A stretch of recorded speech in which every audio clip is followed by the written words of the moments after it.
Muy buenos días para toda la audiencia de la Caja de Pandora en el Multimedio Mordisquito. En este micro de género íbamos a continuar con la línea de ayer, de seguir hablando de las mujeres en la historia, de las mujeres que dejaron huella por defender sus derechos y los derechos de todas. Pero nos vamos a ir a estos tiempos, a nuestra actualidad y nuestra actualidad acá en Córdoba. Mujeres que están dibujando esa huella. Y voy a leer textual una nota de página 12 del día de hoy, titulada Un golpe a la red de sostén de la víctima. El fiscal general de Córdoba inició un procedimiento disciplinario contra las 4 profesionales que representan a la mujer de Tras la Sierra, a la que la jueza Sandra Cuneo separó de su hijo de 6 años, hoy residente en Alemania con su padre. Constanza Tarico recuperó su libertad bajo fianza, pero sigue procesada por la sustracción indebida de menores. Es que a fines de julio, la jueza cordobesa Sandra Cuneo decidió otorgarle la tenencia de sus hijos de 9 y 6 años a la expareja, el alemán Soren Hans, quien hacía 2 años que no les veía. La población de Tras la Sierra se movilizó para impedir que los chicos fueran separados de su madre, que en un primer momento se fue para evitar ese desgarro. Luego se presentó. Como la mayor no era hija biológica de él, se anuló esa restitución internacional. Pero el más chico está en Alemania con su padre desde mediados de agosto. La justicia cordobesa no se conformó con criminalizar a Constanza por intentar proteger a sus hijos, sino que también inició un proceso disciplinario contra las matrículas de las 4 abogadas que representan a la mujer en los fueros penal y de familia. Ellas son Natalia Lescano, Natalia Bilbao Carmona, Eugenia Scarpinello y Mara Beltrame. Ellas deberán comparecer ante el Tribunal de Disciplina acusadas por mal desempeño profesional, por falsear datos y provocar conmoción social. La acusación, a pedido de la fiscal Analía Gallarato, corrió por cuenta del fiscal general de Córdoba, Juan Manuel Delgado, que está vinculado al Opus Dei. Esta acusación no se debe a algo que hayamos hecho las abogadas, sino porque la violencia vicaria apunta a dejar a Constanza, que es la mujer criminalizada, sin su red de respaldo, consideró Scarpinello, quien representa penalmente a Constanza. Que se nos limite el ejercicio profesional es grave. Que se nos permita por defender a una madre es gravísimo, no solo para el ejercicio profesional, sino que pone en vulneración mayor a la víctima, agregó. Si el procedimiento prospera, podrían sancionar, suspender y hasta quitar la matrícula de las profesionales. Desde mediados de agosto, Constanza está lejos de su hijo menor. Y acá agrego yo, el niño está solo. Está lejos de su madre y de su hermana. Continúo con la lectura de la nota. Desde mediados de agosto, Constanza está lejos de su hijo menor, al que intentó proteger de una revinculación que no tuvo en cuenta su centro de vida, y lo envió a un país desconocido en el que nunca había vivido. La jueza Cuneo ignoró la petición de la madre y el derecho de las niñes de ser oídos. De hecho, hay una causa en instrucción contra Constanza a cargo de Gallarato y se ordenaron allanamientos para secuestrar dispositivos digitales en distintos pueblos de Tras la Sierra, con el objetivo de generar malestar y división en la población, según analizan personas allegadas a la mujer que está sufriendo la violencia vicaria. También siguen en pie la impugnación de la paternidad, ya que Hans no es el padre biológico de la niña mayor. Por eso se interpuso una acción para quitarle el apellido y cualquier injerencia en la vida de la nena. La segunda causa es por supresión de identidad. Hay otra acción de nulidad respecto a actuaciones de cuneo en la restitución. La familia extensa de Constanza y amigos seguiremos luchando por el regreso del niño con su mamá y hermana a su centro de vida, aseguraron sus personas allegadas y repudiaron la criminalización de Constanza por su condición de mujer y mamá defensora del derecho de sus hijas. Esta es la nota de página 12. Pero este no es el único caso que conocemos, no es el único caso que llegó a la opinión pública. Estos casos se repiten de manera casi habitual. Madres que deambulan por tribunales día tras día y en el mejor de los casos no son procesadas, pero en muchos casos sí, porque hay una intención notable y manifiesta de desproteger a estas mujeres y de disciplinar a sus abogadas y a quienes intenten defenderlas y defender a las niñas que son en realidad quienes están llevando la peor parte, quienes llevan la parte del sufrimiento por la revinculación muchas veces con padres abusadores o con ya sea abuso sexual o directamente que los saquen de la vida de su madre, de la vida de su hogar, de su centro de vida, como expresan acá en el caso de Constanza Tarico. El 19 de noviembre es el Día Internacional de la Lucha contra el Abuso Sexual en las Infancias y Adolescencias. Y voy a leer también parte de una nota de La Tinta que toma el caso de Gilda Morales. ¿Quién es Gilda Morales? Gilda Morales es otra mamá protectora de Córdoba que está criminalizada por denunciar el abuso sexual de su hijo y está impedida de verlo desde hace bastante tiempo. Esta historia tiene las múltiples violencias que se replican a lo largo del país. Bueno, leo la nota de la Tinta, que comienza con las frases entre comillas. Gilda con su hijo ya. Libertad a Flavia Zaganías. Basta de criminalizar a las madres protectoras.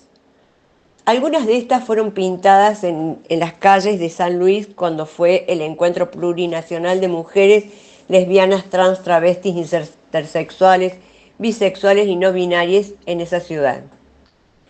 Es que la criminalización de las madres protectoras tomó fuerte relevancia dentro del movimiento feminista. Se escuchan relatos a lo largo y ancho del país por casos similares. En Argentina podemos nombrar a Gilda Morales, la niña Sol, Michelle, Arco Iris, la niña Alicia, Flavia Zaganías. Flavia Zaganías, acá en Córdoba, es una madre que fue condenada a 23 años de prisión por haber denunciado públicamente al abusador de su hija. En este caso de Flavia Zaganías, era el compañero de vida de Flavia, quien cuando ella se iba a trabajar, abusaba sexualmente de una de sus hijas que tiene una discapacidad mental. Como la niña, aprovechando de que la niña no podía decirlo, él lo hacía hasta que Flavia se da cuenta, se entera y denuncia. Pese a haberlo denunciado como corresponde en la justicia, digo justicia entre comillas, porque no lo es. Vamos a hablar mejor del Poder Judicial. Este poder no hizo absolutamente nada. Y ella, cansada de esa situación y esperando que haya de verdad justicia, publicó esto en sus redes, lo publicó en Facebook. Debido a esto, bueno, se enteraron parientes de Flavia que no viven acá en Córdoba, vinieron y golpearon al abusador.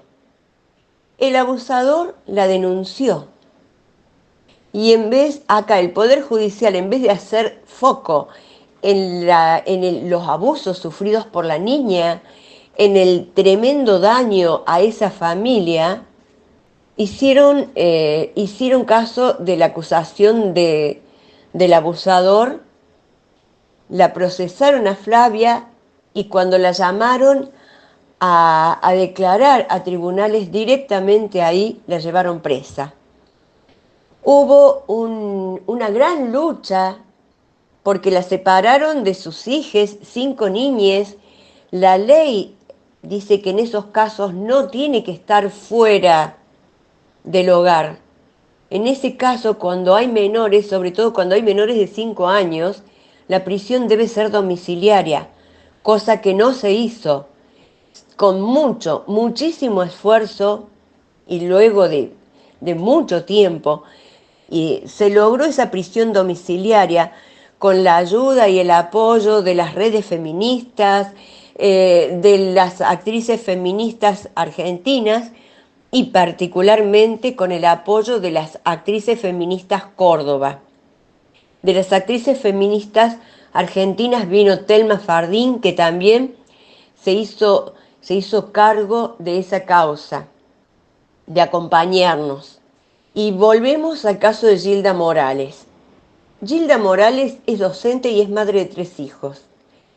En 2014 denunció a Ricardo Galopo, que es el progenitor de uno de sus niñes, luego de que el menor manifestara señales de abuso sexual, con una historia previa de violencias y de amenazas. Galopo solicitó la custodia del niño acusando a Gilda de ser obstructora del vínculo.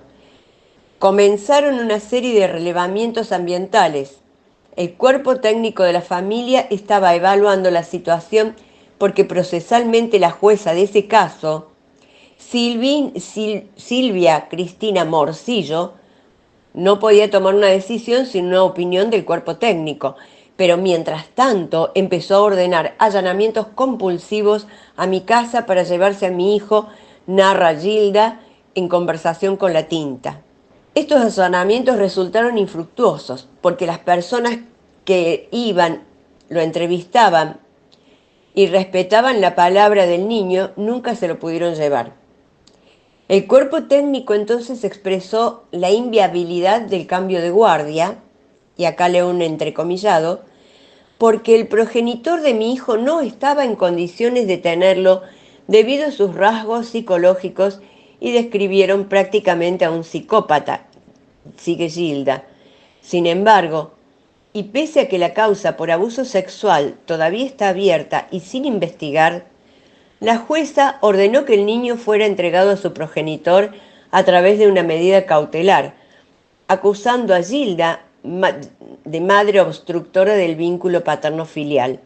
Acá leo otro entrecomillado. Ella dice que el cambio de guarda es por sanción, algo que no está legislado en nuestro país. Cierra las comillas. Bueno, acá Gilda después cuenta todo lo que ellos sufrieron entre 2015 y 2016, un sinfín de situaciones violentas desde el Poder Judicial. Ella pasó en ese tiempo 2 meses detenida por impedimento de contacto y sustracción de menores, a pesar de que el niño había declarado en repetidas oportunidades y ante psicólogas el deseo de permanecer con su madre. Bueno, Gilda dice, y leo otro entrecomillados porque es la palabra de ella, hay un ensañamiento personal de la jueza porque desde la primera audiencia la asesora de menores me empieza a cuestionar que yo tenía 3 hijos con 3 padres diferentes y me empiezan a denigrar. Entonces yo les hice mis reclamos. Les dije que estaban haciendo una apreciación moral sobre mi vida personal. Siempre respondí educadamente, pero están acostumbrados a destratarte y decirte barbaridades, relata. Agrego, Gilda es docente, o sea que por costumbre, las docentes, los docentes, por costumbre, por hábito en el aula, tienen educación para hablar, tienen respeto. Y no estoy eh, no estoy diciendo ni categorizando que hay personas que sí y personas que no. Solamente estoy nombrando un rasgo que se viene de su profesión. Bueno, Gilda reniega del mote de víctima y dice, esta gente quiere que vos ya no recuerdes más la vida que tenías antes y a la sociedad le gusta ver que andes llorando, que te des latigazos por la espalda. Es una revictimización secundaria. Sé que soy una víctima, pero no elijo vivir como tal. Te quieren transformar en un fantasma que recorre los pasillos de tribunales vociferando cosas sin que pase nada. Quieren acostumbrarte a ese estado de monstruosidad, a que yo esté diciendo que tengo un niño con 2 denuncias de abuso sexual de este tipo, pero que está con él. En este caso, como tantos otros contra madres protectoras, aplicaron como estrategia judicial el llamado síndrome de alienación parental, el SAP, que habla de un desorden psicopatológico en que una niña denigre e insulta sin justificación a su progenitor y se niega a tener contacto con él o ella. Si bien el SAP, el síndrome de alienación parental, es rechazado por la Organización Mundial de la Salud y por distintas entidades, el sistema judicial lo utiliza para tildar a las madres de obstructoras del vínculo paterno-filial y separarlas de sus hijos. Así terminan entendiendo que la violencia es que la violenta es la madre, porque a base de mentiras les aleja de los progenitores.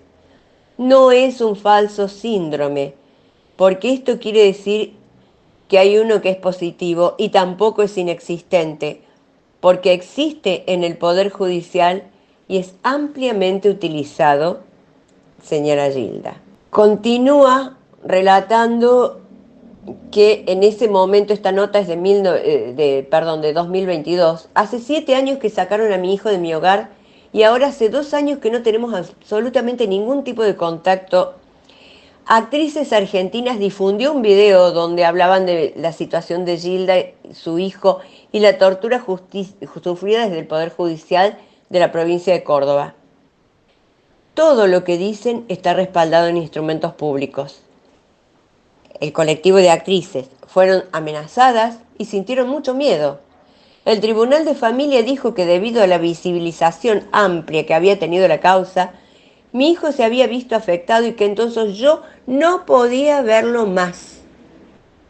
Aunque es mentira, pero ellos tienen el poder y es una causa personal de determinados funcionarios públicos que tienen responsabilidades muy grandes y que apelan a que yo me muera, que me abandonen mis abogados, y entonces acá no pasó nada. Mientras tanto, pasaron 2 años. Ahora, digo yo, son 4, porque esta nota es de 2022. Hemos perdido de estar juntos este tiempo. El daño es irreparable. Estamos pidiendo la restitución, señala. Bueno, eh, como acá voy a nombrar voy a hacer nombrar una serie de nombres que Gilda menciona. Gilda apunta a la actual jueza de familia de juzgado de 4ª nominación de la ciudad de Córdoba, María Constanza Firbank, de negarse a recibirla en audiencia. Está negándole un derecho constitucional. Actualmente, el Tribunal Superior de Justicia que interviene en la causa está integrado por María Marta Cáceres, Juan Domingo Cecín y Martín Luis Eugenio Angulo, que antes fue ministro de Justicia de la provincia. Todas estas personas niegan que el progenitor de mi hijo esté hoy imputado por los 4 delitos menores y que esté en investigación por 2 denuncias de abuso sexual, una por abandono de personas y lesiones gravísimas, más coacción y amenazas, relata Gilda. Ella no es la única en su lucha y se ha encontrado con otras madres y padres que atraviesan situaciones similares. Esto es sistemático. Lo que me ha pasado a mí abunda. Y peor aún, porque yo conocí a un montón de madres que hoy están muertas, que fueron compañeras de camino mías y que se han agarrado un cáncer y murieron en 3 meses. Otras se quedan económicamente fundidas o se vuelven realmente locas, porque esto es insoportable, concluye. Bueno, acá y hasta acá estos 2 relatos, hay muchos más y tenemos mucho para analizar. El Poder Judicial es una de las patas del patriarcado y es una de las patas más fuertes y más poderosas que sostiene al patriarcado, porque es un poder con atribuciones y tintes monárquicos, ya que los jueces no son elegidos por el pueblo, tienen carácter vitalicio, eh, bueno, tienen un régimen totalmente especial y diferente del resto de la sociedad. Ni siquiera pagan impuestos a ganancias, no pagan absolutamente ningún tipo de impuestos. Tienen sueldos que son realmente de privilegio, mucho más altos que los de cualquier presidente.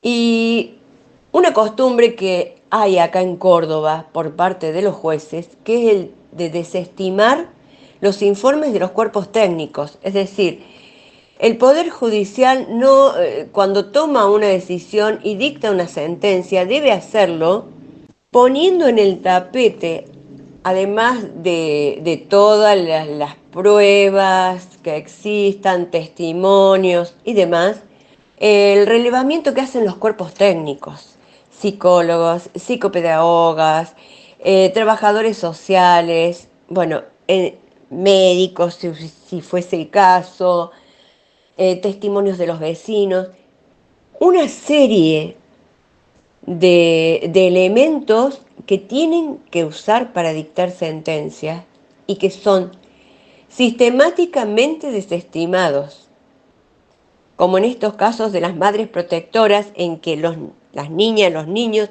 no son escuchados pese a que la ley dice que sí deben ser escuchados, que debe ser tenida en cuenta su palabra. A partir de los 5 años, un niño o una niña puede elegir con quién vivir. En este caso, no se los escucha, no se atiende sus reclamos, se los saca del seno familiar, se los desvincula y a veces de la manera más atroz. Porque volviendo al caso de Constanza Tarico, ni siquiera pudieron despedirse. Constanza va a guardar en el alma, en su corazón para siempre ese quiebre de no haberle podido dar un abrazo, un beso a su hijo antes de que fuese desarraigado de su vida y de su hogar. Y el niño fue brutalmente arrancado de ese hogar, de los brazos de su madre, de la compañía y el amor de su hermana y de todo el resto de la familia, para ir a vivir con un casi desconocido a un lugar extraño, donde ni siquiera entiende lo que dicen. Bueno, esto es para pensarlo. También tenemos para pensar el disciplinamiento que este poder quiere hacer con las abogadas y con quien ose defender a estas madres y a estas niñas. Con esto me despido por hoy y nos encontramos la semana que viene. Que tengan un buen fin de semana.